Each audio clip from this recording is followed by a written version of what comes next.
what is success? Success is personal happiness. The happier you are as a person, the more financial success you're probably going to have as well. And you got to be true with yourself. And you got to realize, like you said, you only have one life, but even more so, it's your life. Welcome to the Face Your Freedom Show, where we talk all about creating a life of freedom, walking your own path, and pursuing your purpose. My name is Alan Howard. And I'm James Weston. We are two entrepreneurs best known for taking a leap off the beaten path and pursuing a life of freedom and self-discovery. Let's get into it. Damn, yeah. All right, we live? We live. We starting? Cool. All right. What is up, everybody? Welcome to another episode of Face Your Freedom Show. I am here. My name is James Weston. I'm here with my co-host, Alan Howard. Guys, welcome again. Let's go. Guys, we dropped our first episode. Got some awesome feedback from you guys. Thank you so much for all the support. And today we have an awesome episode planned for you. It is almost the end of October, which means that Halloween's coming up, which means we thought, what would be a better topic than fear? Fear. Face your fear. Let's go. Face your freedom. Face your fear. Yeah. What are you afraid of, man? Man, a lot. I think a lot. That's a question I'm asking. You don't strike me as someone that's like very fearful. You're kind of a risk taker. I am. You know, Can I you be? I used to be really fearful of roller coasters as a kid. Of roller coasters? And I haven't been back for at least 10 years. So that might be something I'm afraid of. Do you think you can be successful without going on roller coasters? Wow. Yes. In Colombia, I don't think they have any. No, I want to face that fear. But for me, what I'm afraid of is I have this thing I try and do every day where I try and do something that scares me every day. And at the end of the day, I ask, did I do it? Yes. So oftentimes for me, it's around like fear of judgment. Fear of judgment. Fear of judgment from like other people or like today I was fearful of picking up the phone and calling this client that I really want. That's kind of scary because I didn't know if they would say yes. So it was fear of rejection for me today. All that these was fears. The yeah. Yeah, I think everybody deals with all this. Like no, everyone's good, man. It's just us. We're the only people who deal with fear. We're scared.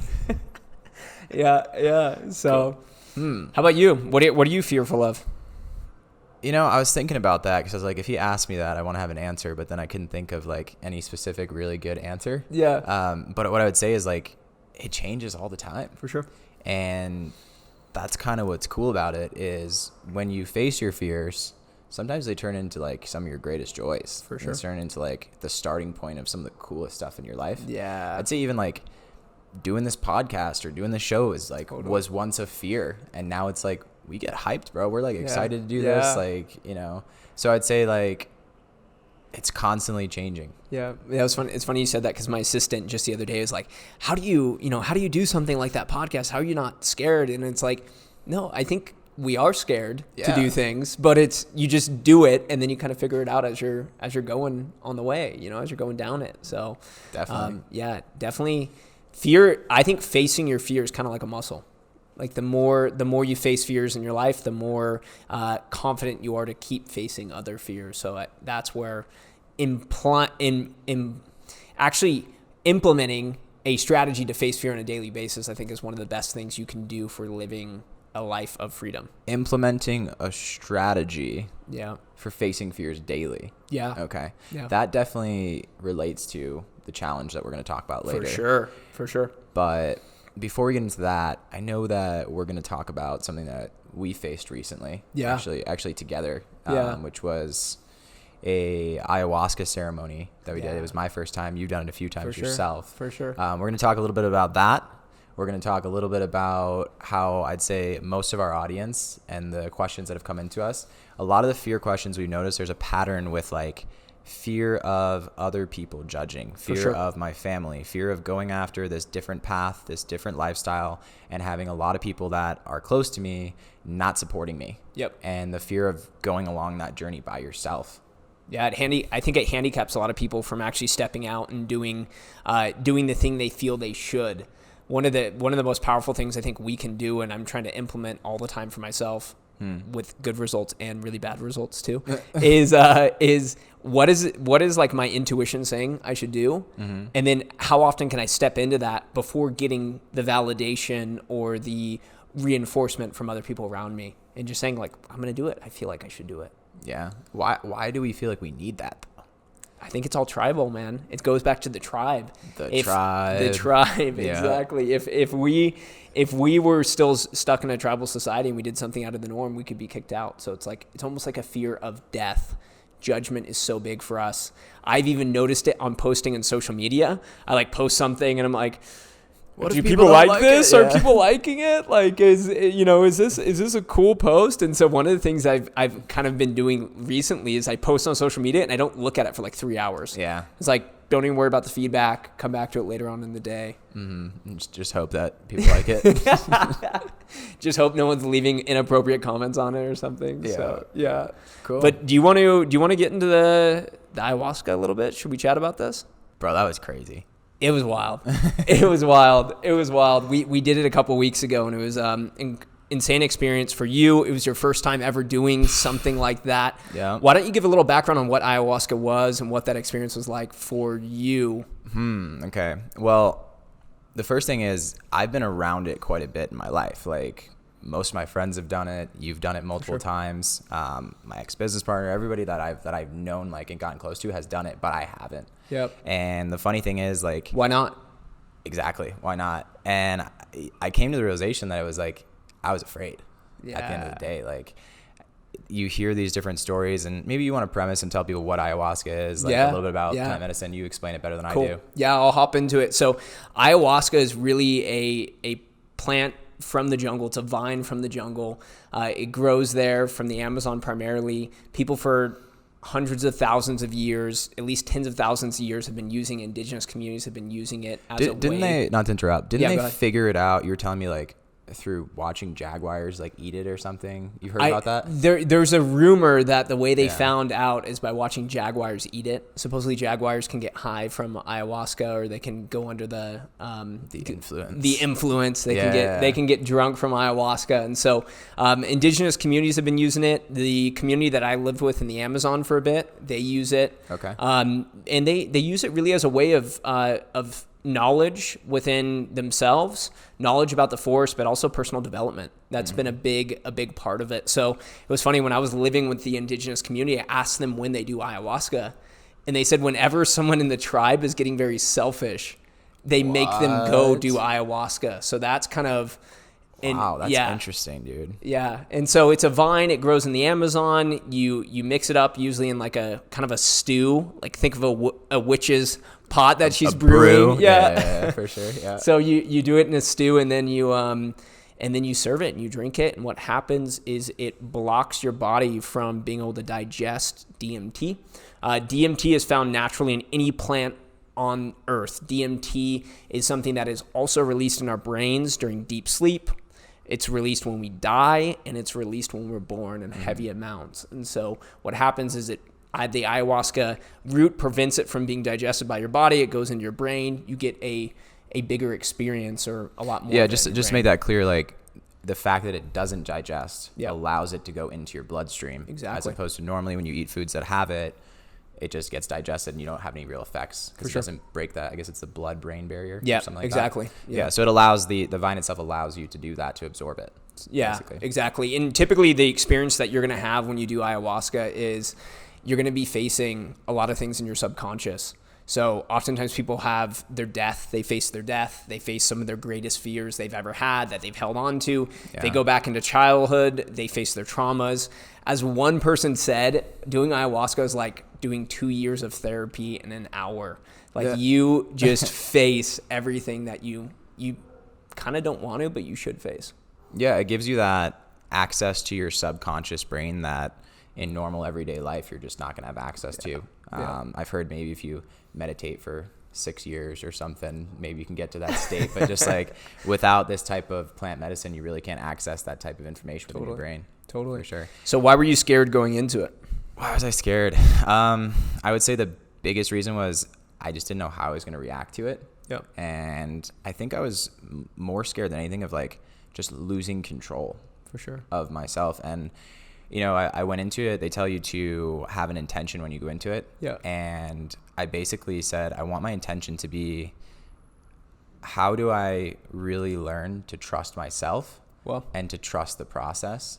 Or maybe someone would say trust the universe or whatever your affiliation is. But that's what I wanted to get from it. And doing it was a form of trusting the process and trusting myself to be able to get through it. So I'd say that's the biggest like fear. That's awesome, man. Yeah. I think the loss of control, every time I've brought up either mushrooms or ayahuasca to anyone, that's the number one fear in not doing it is, how am I going to behave? What am I going to do when I don't have control maybe over my body, my mind, what I say, what I do? And that also goes back to kind of the earlier question we had from a fan too, is, you know, the judgment of other people. Yeah. I think the fear of doing some of those things is, I don't know how I'm going to act. I don't know how I'm going to behave. What if I act weird? What if I do weird things? Yeah. Like, what if I start crying and screaming? And what if I start screaming? I start telling my deepest, darkest secrets under this influence. And so it's an element of trusting, and an element of trusting yourself, trusting the process, trusting the universe, trusting God, whatever your belief might be. And I think there's enough science and enough people who have used it for thousands of years that it can be a very good tool for someone who really does want to work on understanding themselves, overcoming their ego. That's one of the biggest things. Yeah. But tell us a little bit more about your direct experience when you were there. Give us the setting. What was the place like? Yeah. How did it go? I want to jump into one thing that you said before that, though. Yep. Right? I want to talk about the relationship between trust and fear. Yeah. Because they're almost like mutually exclusive, for lack of a better word. Like, if you feel like you can trust a situation, trust who you're with, trust yourself, you don't really have a lot of fear in that situation. Yeah. And so it almost leads me to say, like, you know, you can't trust and be fearful at the same time. For sure. And so maybe the way out of fear for a lot of people is to learn how to trust. Yeah. Yeah. You know? And I guess the question from that is, what do you trust in those moments, right? Is it your own faculties? Is it, for some people, it's God, it's the universe, it's a higher power. So yeah. So essentially, guys, if you don't know, about ayahuasca or how it's done or what it's like, we did it at a healing center here in Colombia. But essentially, you have this ceremony with a shaman who administers the ayahuasca, and then you go up to the altar, basically take a shot. Yep.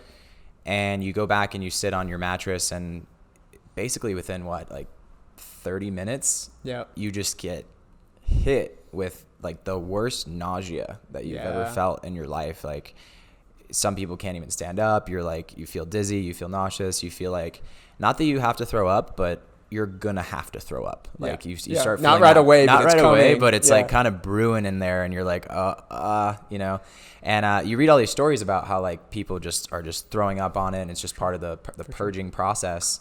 And that's 100% true. That's what I experienced. So within about 45 minutes of taking it, I was basically leaned over a bucket, just explosively throwing up. Not to give anybody an image of that, but like too late. Yeah, just like, and then not only just throwing up, but like dry heaving and purging, which is essentially like releasing energy and releasing different things, not just like actually throwing things up, but like releasing different things out of your body. And then probably about 45 minutes to an hour is when you actually start like feeling it in your brain and start seeing things and start like having a different experience of your surroundings, and all these things start to happen. For sure. Yeah. Is that like pretty much what you experience same every for time? Me. Or? Yeah, same for me on kind of that time frame. I had done it once before, about 5 years before, when I was working my job in London.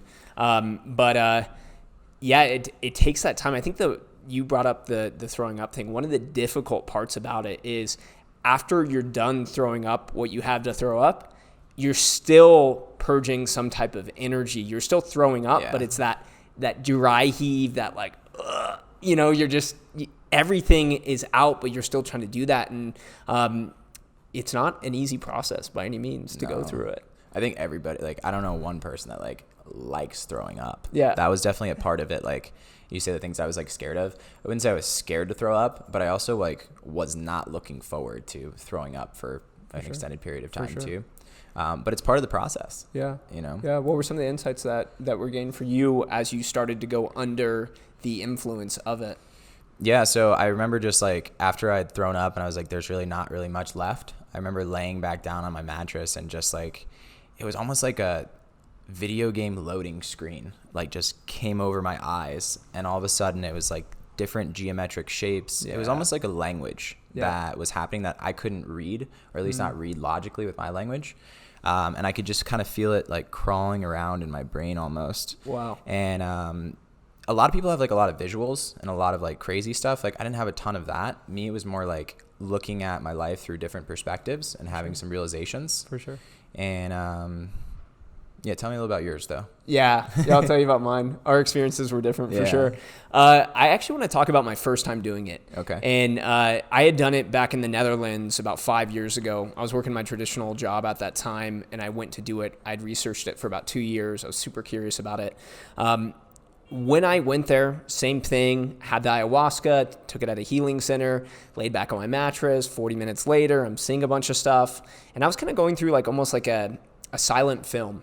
There was some type of female that was showing me these different parts of my life, like just little flashes, like me younger, me interacting with family, me interacting with a relationship I had at that time, all of these different things. And then it was weird. It was beautiful, but then I started to get scared because I didn't understand it. And as I started to get scared from not understanding it, then I started to see things that were darker and more scary. And I started to kind of just feel this fear coming over me. And one of the things they tell you about an ayahuasca experience is as you start to feel this fear, just breathe. Just be present to the moment and focus on your breath. And as I did that, I could feel joy coming back over me. And so, a number of things happened, but I guess probably the most powerful moment for me is I had a view outside of my body. I was taken into a vision where I was working in my apartment in London, and oftentimes, because I was working long hours then, I was sitting in my apartment. So if you guys can imagine, I'm sitting at this table working late at night, the lights on over me, and I can see myself working so hard at my computer, but I'm viewing myself from like the ceiling.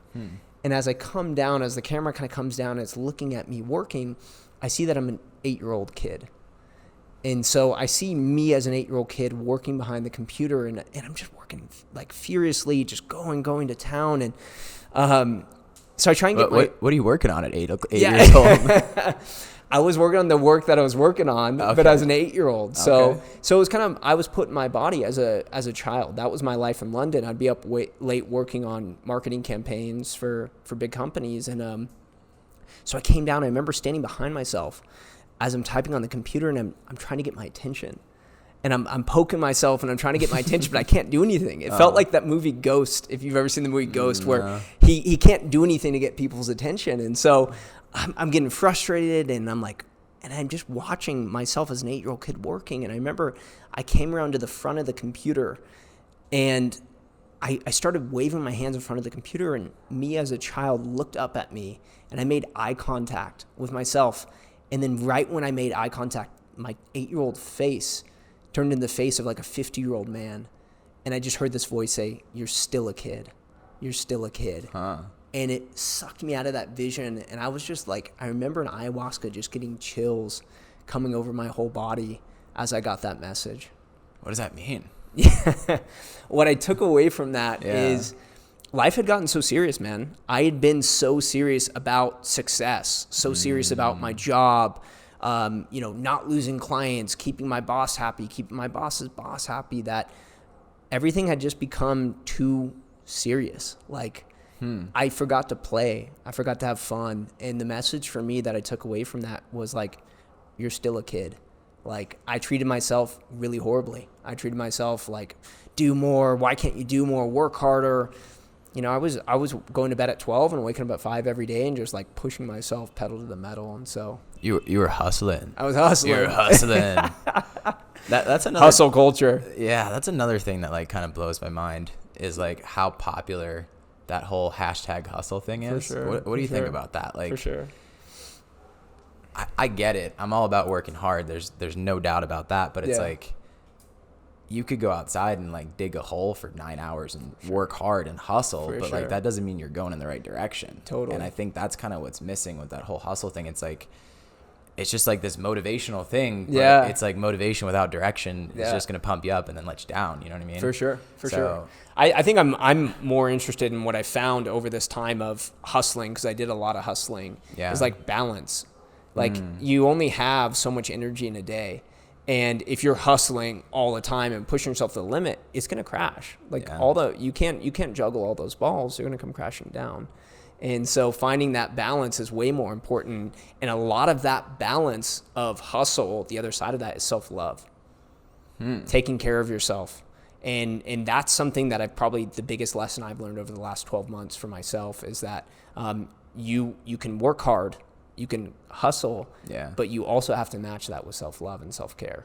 Yeah, or else you break down. And you break down. And I was getting sick all the time for years. Were you? Yeah. That was a very normal thing for me to work really hard and then be sick for a week. And it was just this constant cycle because I wanted to push myself to work harder. So what's the underlying mindset there? Like, the harder I work, the better my life will be? Or what do you think is the thing going around consciousness right now, like, that allows hustle to be such like a resonating thing for so many people? Yeah, I don't know. That's I think a lot of the hustle stuff maybe originally came out of like rap culture a bit. And then you have guys like Gary Vee who's really like taken it on, and like it's a cool word. There's no doubt. It's a cool word. It's got swag. Like the word itself has. Yeah. And it's tantalizing, right? It's like, oh yeah, like I'm going to work super hard to be on the private jet. I'm going to work super hard to be on the yacht. I can do it like they did it. And it's and people can, but I think you can also do it without ruining your relationships, without killing yourself, without overworking, ruining your health. Yeah. And, I've been guilty most of my life of being on the wrong side of that. Same. Yeah. My sister actually said something to me, like, last time we were hanging out, she's like, you don't make enough time to play. Yeah. You literally just, like, everything you do has to be for like a purpose. For sure. And I was like, that makes sense, doesn't it? And she's like, no, it doesn't. Like, it makes sense like in a work environment, it makes sense in a production environment, but then like in a human way, sometimes you just got to do stuff just to fucking do stuff. For sure. Right? Just for fun. For joy. Yeah. For joy. And if you enjoy the hustle, that's cool, but you might just be brainwashed into enjoying the hustle and not really be getting anywhere. For sure. Per se. And I was definitely brainwashed into that. And that was part of the London experience and the ayahuasca experience for me, is that everything I was doing all day long, even my weekends, were dedicated to me getting better, improving, making more money, being more successful. But it was empty at the same time. Like, we are kids. We all are still kids, and we have to find joy. Yeah. And one of the beautiful things about having nieces and nephews and hanging out with them now is, like, they find joy in the smallest thing. Like a wrapper to a piece of candy, and there's 10 minutes of like a game they're playing with it. There's no purpose, there's no rhyme, there's no reason. Yeah. They're just having fun being in that present moment. And I think the more we can do that as adults, break the conditioning we have around ourselves and step into that childlike play, that balance is so healthy. How do you do it, not just talk about it though? Oh man, it's easy to just talk about it. Let's just talk about it. Yeah, we usually everybody's just talking about it. No one's really let's talk about it. No, I think the way you actually do it, and we maybe touched on it briefly in last week's episode, is finding those things that produce joy in your life. I can honestly say at 25 years old, I didn't know what produced joy in my life. Yeah. I followed the social conditioning to go to the bar after work, go watch the game on the weekends, but I didn't enjoy that. So what was I working for? I'm working my ass off super hard, but I don't even have the opportunity for that enjoyment. Yeah. And I think part of it came from my Christian upbringing, is that like there's something in the culture, at least in the culture that I grew up in around Christianity, of like, is like your life is not really for enjoyment. Like, enjoyment tends to be kind of bad, or at least that's how it felt to me. It's like you always need to be like working to convert people, working to do better. And what's happened over the last couple of years is, I talked about exploration last time, exploring what you like and care about. Yeah. And over these years, for me, it first started with gymnastics. I got into that like post my job. I got into travel a lot, and that brought a lot of enjoyment. And then most recently, it's been self-expression through things like this. Yeah. And then also dancing. Yeah. You've been dancing, dude. Yeah. You've been doing a lot of dancing. Yeah, I like it. Cool. How about for you? What brings me joy, or what do I think people need to do to figure that out? Yeah, what people need to do. I was listening to, I think it was Joe Dispenza recently, and he was saying how like the like most common thing that causes depression in a lot of people is waking up and living the same day every day. Wow. And he says that like the brain knows, like the subconscious brain knows, like, hey, I'm going to bed tonight, and tomorrow's gonna be the same as yesterday. So it's like, it's kind of hard to get out of bed and do the same thing again. For sure. And so I'd say, like, if you want to create more joy in your life, create more like spontaneity, create more new experiences, go after that exploration, like try different things. Yep. And it's like as simple as just like book a kickboxing class next week, try that, book a different class, you know what I'm saying? Like learn a new language, do that kind of stuff. But like, if you're not evolving, if you're not doing new things every day, it's like scientific that you're not going to feel good. For sure. Right? For sure. So I'd say that's a good one. I like that a lot. And I don't know who was talking about this recently. I think it might have been Tony Robbins. He was talking about like what is a fulfilling and purposeful life. Is like one of the things as humans we need to master is achievement. Yeah. Because we feel our best after we've achieved things. Yeah. Progress equals happiness. Progress equals happiness. Yeah, Tony says sure. all the time. Yeah. And so it's achievement, but it's also learning how to master our mental state and our day-to-day happiness. And so it's achieving things, but also playing, also having that moment to relax and be present.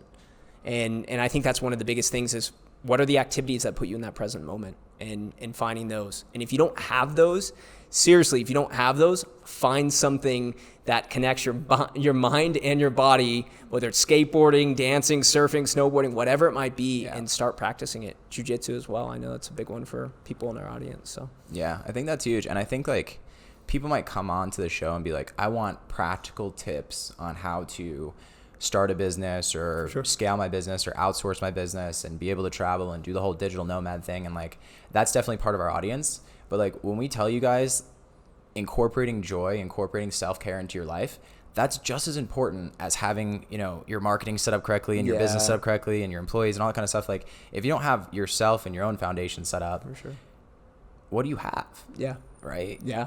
So 100%. Yeah.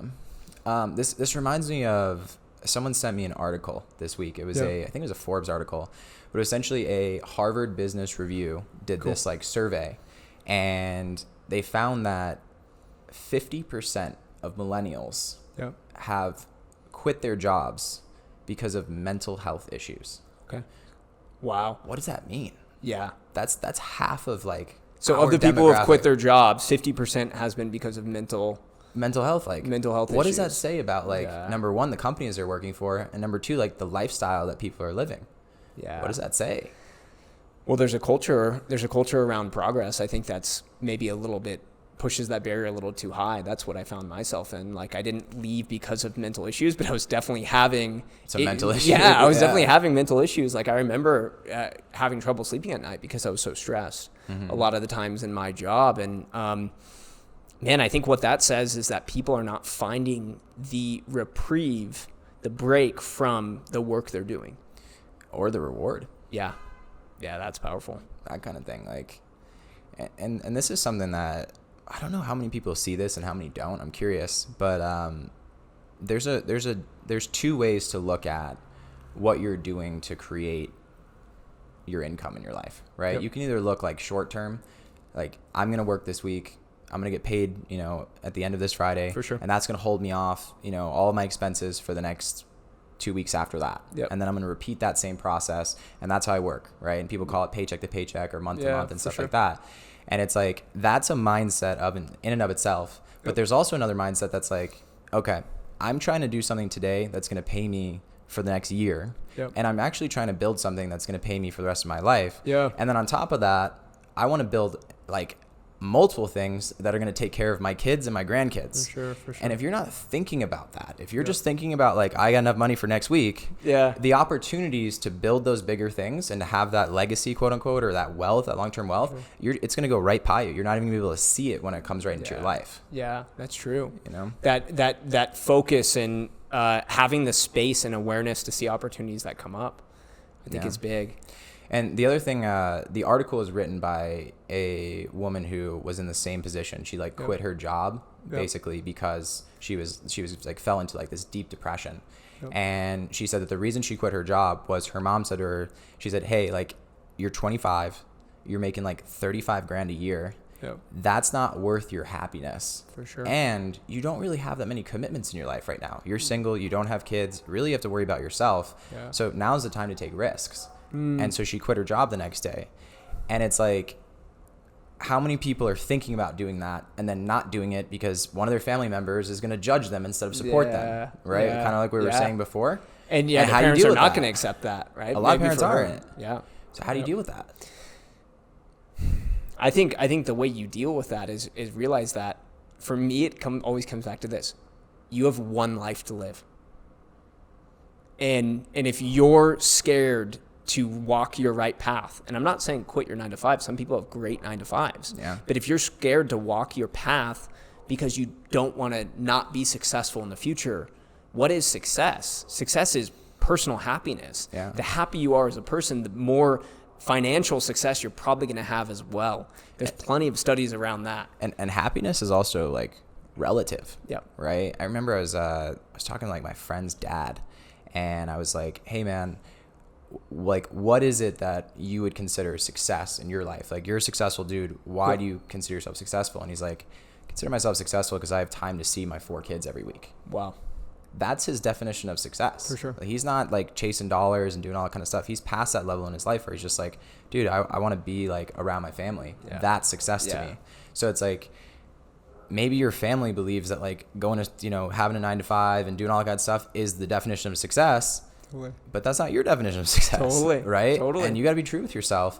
And you got to realize, like you said, you only have one life, but even more so, it's your life. Yeah. Right? It's not their life. Yep. That kind of thing. Yeah. And in making that choice and holding that boundary of like, this is my life, I'm going to walk it how I want to, and that's personal freedom. And that's what we talk so much about on the show is how do you develop that personal freedom? And it starts with overcoming the fear of the judgment from the family, from the friends, from the society, from the culture that wants you to do something that maybe you don't want to do. We are all unique. And the more we learn about ourselves and know what we want to do personally, the better our life is going to be. But it takes getting rid of the noise. And so I know we talked a lot about ayahuasca at the beginning here. For me personally, the only tool ayahuasca has been for me is to try and clear away the noise of my family, of my community, of my upbringing, of the religion I used to be a part of. All of that to understand, like, who the fuck am I internally? And am I walking my unique path? And you can do that through meditation. You can do that through ayahuasca. You can do that through mushrooms. You can do it through therapy, whatever it might be. But it's important. It's important to start doing that. Yeah. The last part of the article that really like stood out to me that I want to bring up is they said that the reason why so many of these millennials said that they quit their job because of mental issues, they said that it's not so much the job was so hard and like they were just being worked too hard and all that. They said it was like, I just didn't feel like this was contributing to anything like long term in my life. I didn't see this as part of a greater vision. I didn't see this as like something that was going to take me somewhere someday. Wow. And so it's like, if you look at your job right now, people listening, and you're like, that's true. That's my job. Like, I'm just trading my time for money right now. I'm just trading my time to survive another 2 weeks. Cool. It's time to start thinking. For sure. Some other options. For sure. Bigger mission.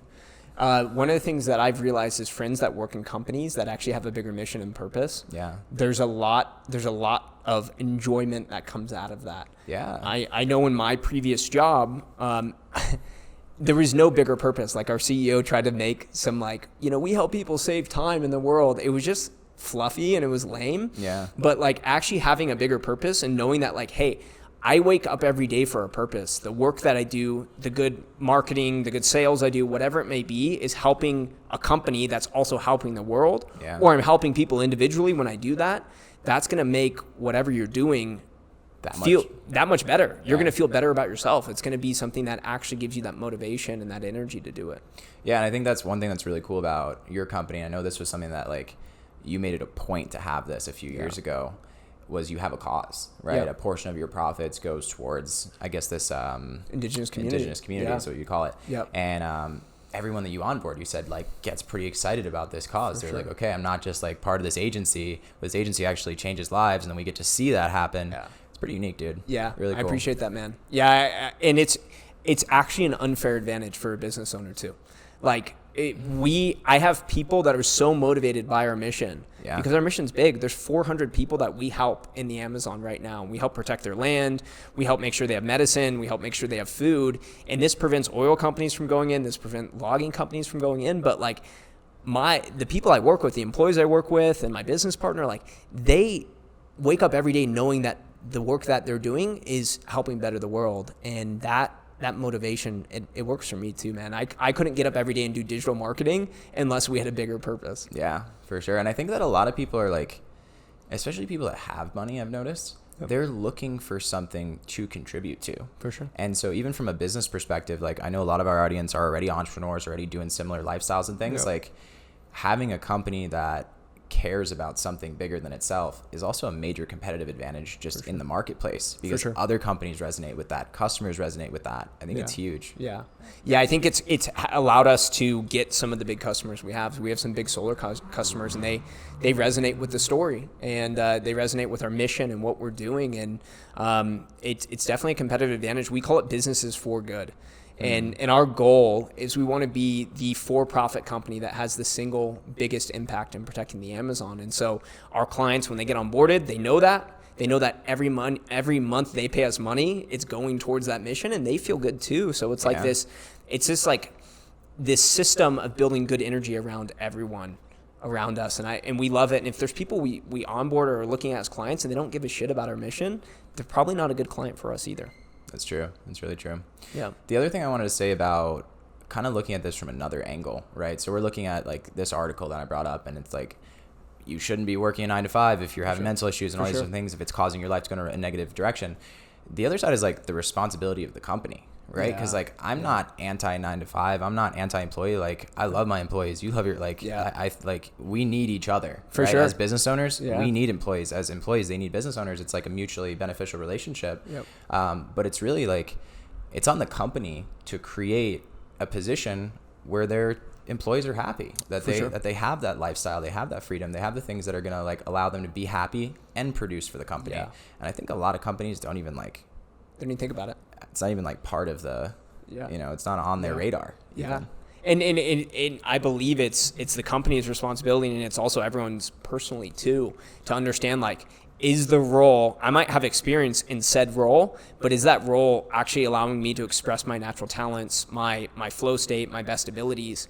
One of the things that we start to do every time we onboard someone is we do personality tests. What are you best at? What do you love doing? Let's put you in that position, because not everyone is meant to be a business owner by any means. And you can walk your personal freedom and your personal path being a worker in a 9 to 5 job, being a worker in any job. And so it's about figuring out like, what are you uniquely good at? And what is going to make your heart sing, as cheesy as that sounds? What is going to make your heart sing when you do it? And you better be doing that every day. And if you're not, it's going to be hard for you to reach another layer of happiness and I would say fulfillment in your life.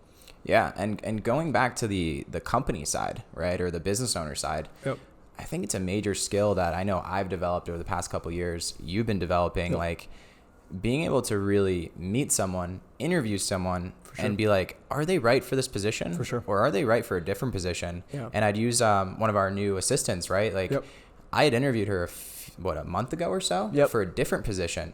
And I was like, this girl's awesome, but this is not the right skill set for her. She's going to end up coming in here being thrilled for a week or two. And then she's going to just hit a wall, because this is not the position that is for her personality and her brain. Whereas when another position opened up that has more of like a creative role, more of a like marketing role and all that, we called her back, and it's like, it's a great fit. And she loves it. And that's great, man. That is a skill set I've seen you establish, and I think it's a very unique and hard skill set to establish as a business owner, is like, how do I put the right people in the right seats? Huge, man. Huge. You know, I'd say one of the biggest things that ruins companies, besides obviously lack of revenue and sales and all that, is like turnover. Not having the ability to go into the marketplace, get the right talent, sift through it, and then place it in the right position, right? And when I say talent, I just mean like people with specific skill sets. And I don't think you can survive or at least build anything lasting and long term if you don't learn that skill set as a business owner. I agree. I agree 100%. I think that's there's a great book on that. It's called From Good to Great, and Jim Collins looks at all of the most like successful businesses over time, and the one key factor they had is they hired the right people for the right role. That's it. And that's it's more about who you have in the company. But kind of going back to the study, because I think it's really interesting to look at that, is I've seen in my own personal circles as I go back to California and I go back home, is that so many people who are not happy in their role the way they medicate in their life, not being happy, and I did the exact same thing, is all my weekends are too busy, too packed with social things, too much drinking.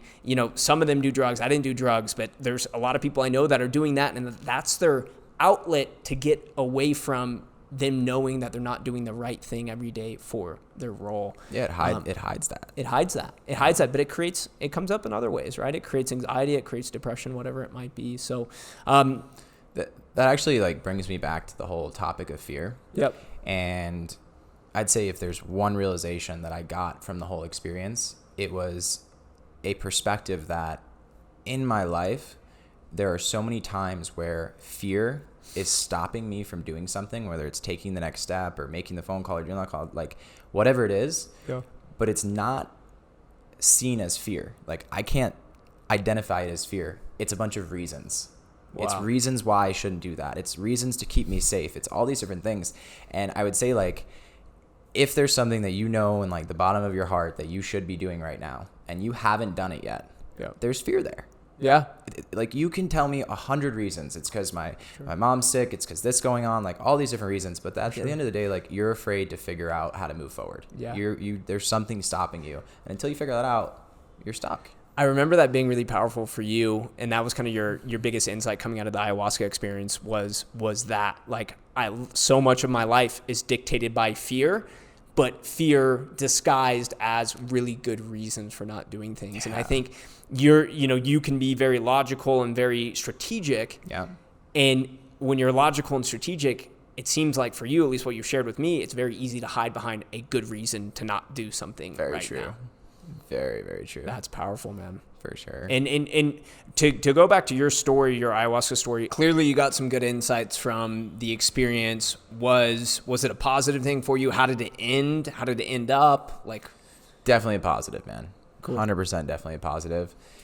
I didn't have nearly like the trips that I've heard other people have, leaving this world, being in another galaxy, all that kind of stuff. I didn't have all that, but I'd still say the perspective and the insights that I got from the experience made it positive overall.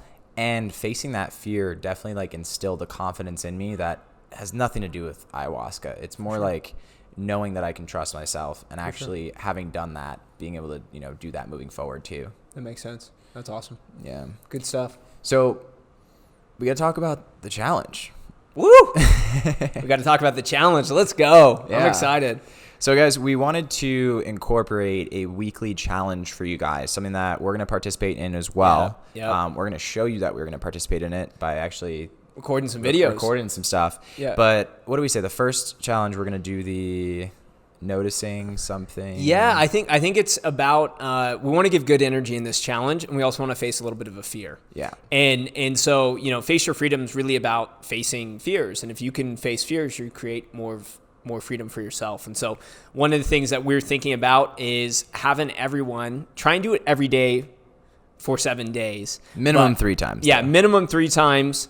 Record yourself after it too, but you're going to go up, you're going to approach a stranger, you're going to give them a compliment. Yeah. Something that you feel, not fabricated. Yeah, I like your shirt. Yeah. Not that. If you see someone walk by, they have good energy. You see someone walk by, they're wearing something cool. Go up to them and just tell them that. Don't have any expectation. Just say, hey, James, man, you got a great looking beard. Like, there it is. If you know their name. But, yeah, just call them a random name and go up to them. And no, so I think that's a challenge. It makes you a little bit nervous. Mm-hmm. What we want people to do is after they do it, do a quick selfie video on your phone. Talk about how you feel, how that person responded. Hashtag Face Your Freedom. Afterward, tag us in that on Instagram or on Facebook. Send it to us directly. And we'll drop it in the next episode too. We'll feature you guys. Dope. So yeah, it's simple as that. Go out there, compliment some people. For sure. Step out of your comfort zone. Be a good person. Spread some good energy. Spread some love. Yeah. That's a challenge for this week. Love that. Love that. Maybe to recap kind of the episode and just some takeaways for us, I would say, one of the big things we talked about here was fear. Yeah. And this challenge is facing a little bit of that fear each day, hopefully for 7 days, 5 days, or 3 days at a minimum. Mm-hmm. But maybe just to give a little teaser for next week's episode, one of the things that we both want to talk a little bit more about is relationships. both romantic as well as relationships with close friends and family, and how that affects your life, how that affects your path. So definitely tune in to next week's episode. I think this is really crucial for facing your freedom. Yeah, that's definitely, I know, one of my favorite topics, definitely one of yours as well. Yeah. And the other thing, guys, we wanted to mention, we're also creating a Facebook group. Essentially, it's called the Face Your Freedom Community. Yeah. And the goal here is basically to bring all of you guys together into a group where we can share strategies, tips, just network with each other, build those connections, build those relationships, and just create like basically a hub where everyone can share and get to know each other. So if you want to join that group, there'll be a link inside the description. And also, we got to talk about where people can follow you. Yeah. If they don't already. Yeah. Perfect. Yeah. I just want to say one last thing about that group. Yeah. A lot of tips, tactics, and next steps for how you guys can really walk your own life for personal freedom. A lot of topics there about leaving your job and finding a job you're more passionate about too. So, and if you want to follow me, you can follow me on Instagram at @ahowie. That's the best place to get at me, see behind the scenes of my life, get some tactics and tips and strategies too. And that's Howie with a Y, right? Yeah, Howie with a Y, exactly. Cool. And then if you guys want to follow me, if you're not already, my handle on pretty much everything is James Weston, Westin. Awesome. Thanks so much, guys. Appreciate it. Hope you enjoyed episode 2. Let us know in the comment section below what else you want us to cover for next week's topic. All right? Awesome, guys. See ya. Ciao.